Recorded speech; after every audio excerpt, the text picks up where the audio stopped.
தாவீது என்னங்க படிச்சாரு? ஆனா பாருங்க, வேதத்துல தாவீத போல பாடல் எழுதியது யாரும் கிடையாது. தாவீது தேவனுக்கு உள்ள ஒரு நெருக்கம்.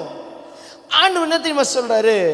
நான் உன் எஜுகேஷனை பார்க்கல, நீ என் கூட எப்படி இருக்கிறதா பார்க்கிற. ஒருவேளை நீ என் கூட எங்கேஜ் ஆயிட்டுன்னு வச்சுக்க, இப்போ ஃபோன் பண்றேன், நீங்கள் தொடர்பு கொள்ள வாடிக்கையாளர் வேறொரு இடத்தில் தொடர்பில் இருக்கிறார், இதுக்கு பேரு கனெக்ஷன் இல்லை.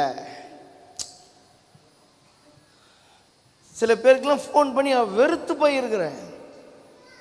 24 hours பிஸியா உள்ளார், பிஸியா உள்ளார், பிஸியா உள்ளார், பிஸியா உள்ளார், பிஸி. எங்கடா பிஸி ஆகுறீங்கன்னு தெரியல. பசி மறந்து பிஸி ஆயிட்டுக்கிறாங்க.